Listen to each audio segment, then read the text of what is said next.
Why did he have to go to San Francisco in 12 hours? Was he a drug addict?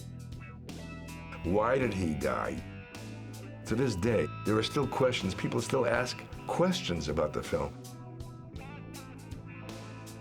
Very unlogical, you know. You can't really understand why would someone crash the car rather than they just stop and get a ticket.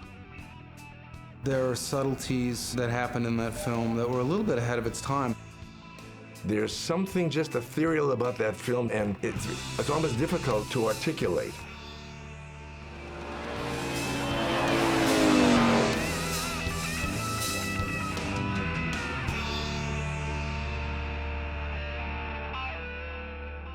A friend of mine gave me Vanishing Point, this magical script written by a guy by the name of Guillermo Infante Cabrera, who was Castro's Minister of Information at one time. Guillermo had never been to America except once on a cattle buying trip with Castro, and yet I felt he knew more about the road as Jack Kerouac. And so we brought it to 20th Century Fox, and I pitched it to Richard Zanuck, and Zanuck had only one question. He says, "Richard, does he die at the end?" I said, "Mr. Zanuck," I said, I'm Catholic. I think he makes it." He says, no, Richard, he's got to die.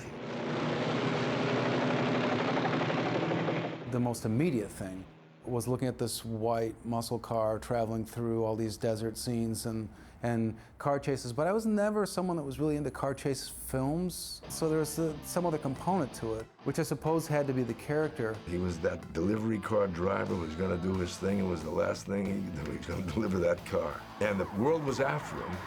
Everybody was after him. Well, there was no way he was going to stop with the cops. And suddenly, all these people said, he's the rebel, he's the anti-hero. He doesn't see like a way out, he doesn't see an answer. He's not just a hippie who's fed up. He's been through a lot of stuff. He comes out of the Vietnam War, a disillusioned cop, motorcycle driver. So the fuse had already been lit, and he was the ultimate rebel against the establishment. The Jaguar scene really stuck out in my mind. And watching these two guys sort of fight it out on the road, and then one guy actually flips over. And it's an open-top car, Jaguar, so you figure the guy probably got hurt. And the main character, Kowalski, stops to make sure that he's okay. And that was interesting to me. You do care about him, and I think that's important. He is a sympathetic character. Complex, because I don't think Kowalski knew where the hell he was going, knew what he was doing. I don't think he's really thought about that, except the bad guys are after me and I'm not going to give up. It wasn't within him to surrender. His ultimate need was freedom.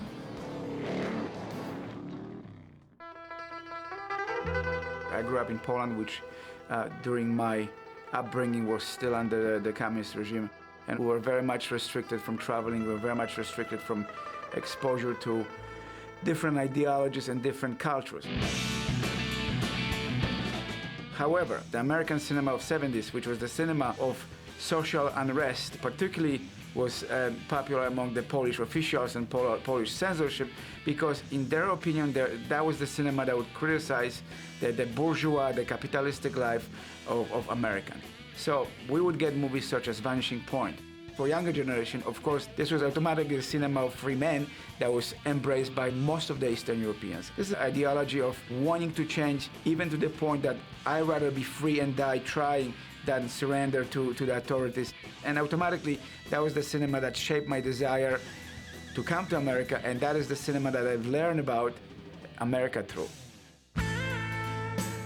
Easy Rider was released in '69, and it seemed to me that that was another era. San Francisco, Flower Children, all of that whole, wonderful time where the audience and the kids and the music was reaching for freedom. And suddenly Vanishing Point came along, and that was the beginning of another era. Vanishing Point was a way of saying goodbye to the 60s, and it was the beginning of a new decade. It wasn't as anti-establishment as the 60s. Vanishing Point, to me, was a film that reflected even more accurately that generation's sense of feeling disconnected with the world around them. And he's alone, you know. There's something about the solitude, something about how he had to work this all out by himself. Kowalski was on his own. He was a cowboy. He was doing his thing and riding into the sunset. That's why he was the last American hero.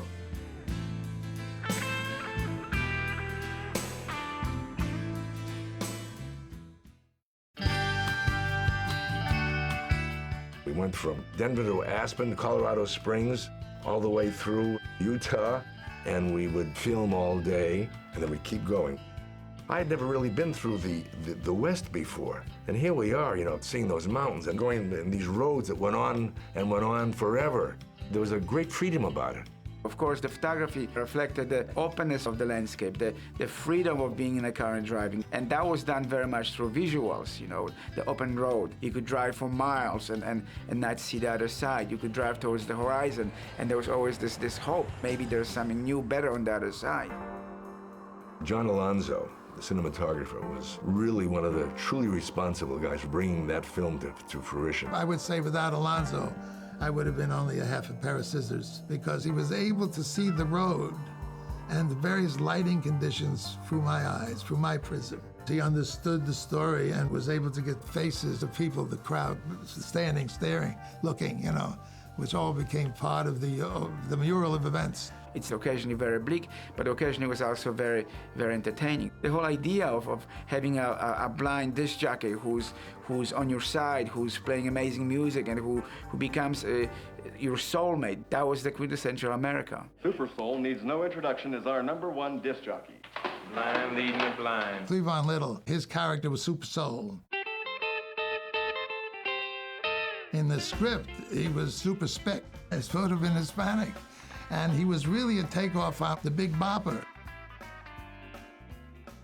It was the Big Bopper who had the radio station, Super Soul. He was connected to him. They were soul brothers. They were soulmates, the black and the white. Soulmates, merged. He's tried to guide him because he's aware.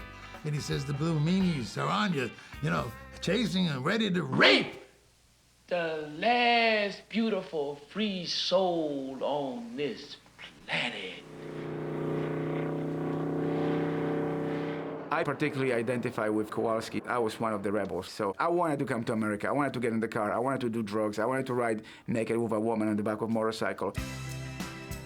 The nude motorcycle rider. That scene, of course, was one of the scenes that everybody talks about in the movie. I would have called myself a hippy-dippy chick or a flower child.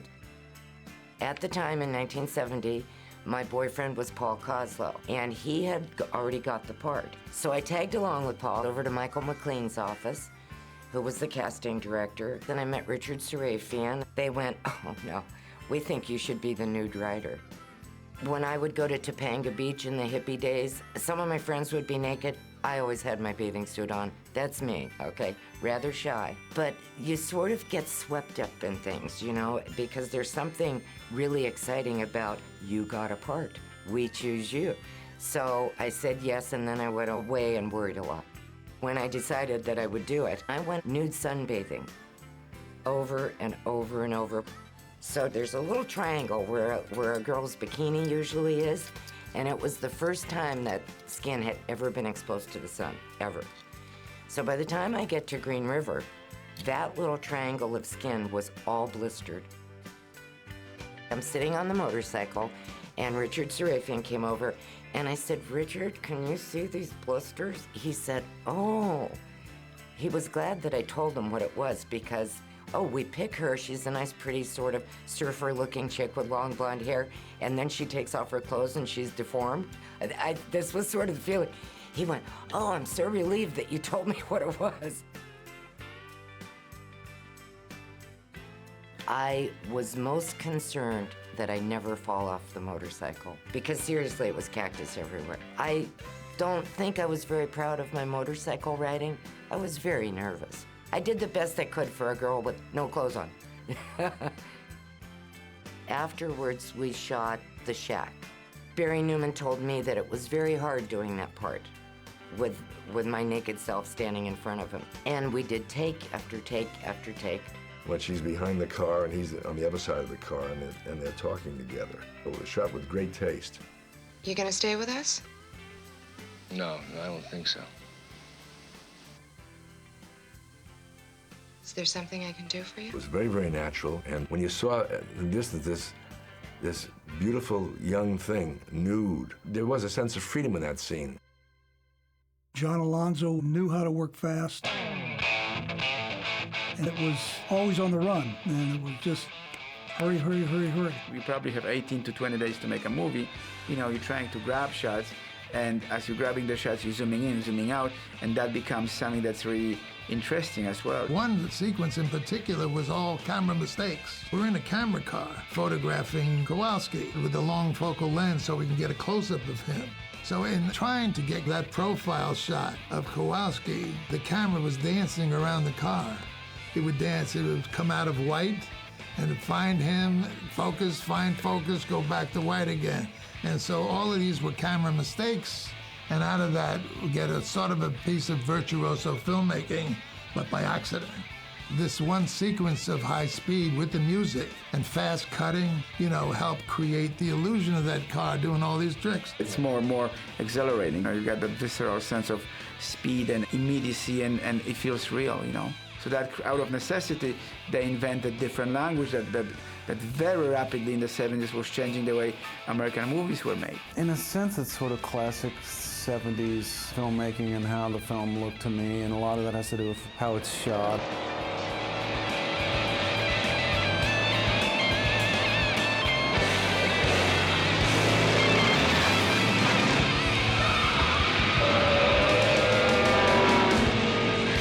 Sarafian had a great eye for what it takes to make a good action sequence.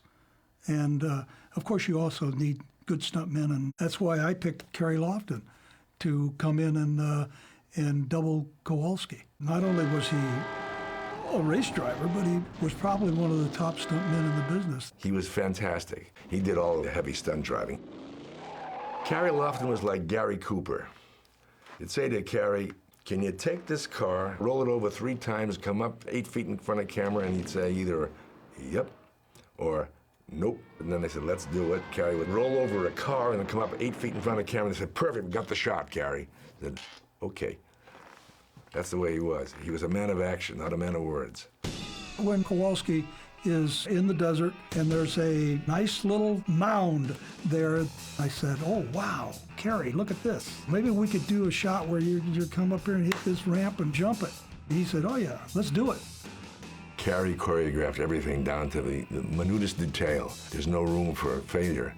Otherwise, you're a dead man. When it's the spur of the moment, you just cross your fingers and you just stand back. Kerry was taking that thing up to 100 miles an hour. And here he comes. I was holding my breath. And you got your shot. We all stood there in awe of Kerry. Challenges couldn't take the wear and tear that we were putting on them. They weren't designed in terms of suspension, the engine itself, and the bumps that it took. We had a magnificent mechanic there. We called him the surgeon. His name was Max Belkovsky. And when one of the cars ran into something, boom, he would be there with another car with his white jacket on. And he was always working on the engine of one, taking parts out of one, putting it in the other. We burnt up about 8 of them. But it served its purpose and it made it famous. These cars didn't go on corners, but they were sexy, they were fast, and that film created a mystique about it to me. That particular car, just that white challenge of the starkness of it, black interior, what it was, you know. That kind of made that car important to me. There was a German scientist by the name of Mobius, whose concept was the elliptical band. You take a ribbon and you attach it together and you twist it. And if you traveled on one side of it, if you kept going, you would traverse both sides. In terms of the design of the picture, I saw as an opportunity within the script in terms of my feeling that, you know, that Kowalski doesn't die, he's just on a journey through this planet, and that we're all on that journey through this planet, each of us at different speeds. See, there is no vanishing point. There is no such thing.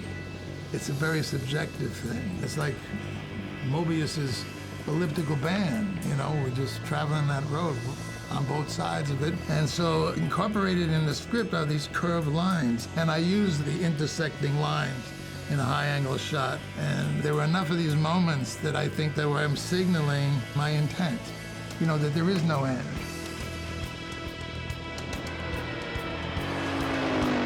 last scene when he has that smile, it wasn't that he was accepting his fate. He thinks he can get through. He sees the light pouring through the crack between these two bulldozers. Sees the crack and he goes for it.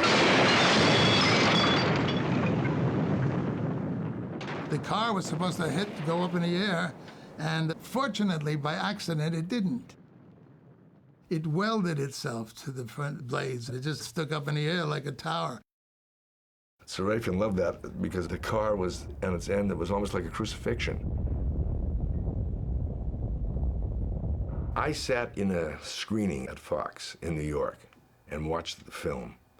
And I was there with all the salespeople. And you know, I said, uh-oh, because the salespeople's wives were sitting there and going, oh, you know, cars and screeching. You know, they wanted to see Joan Crawford and Mildred Pierce. I said, uh-oh, little problem here. The film opened in New York, and a lot of people didn't get it. They shut the film down. I was now in London, and I found out that Vanishing Point is opening up at Leicester Square. And so we go down there, and here there's lines around the block. I mean, not just one line, 3 lines, and they're playing music. I mean, I couldn't believe it. It opened in Europe at the Leicester Square Theatre in London. It was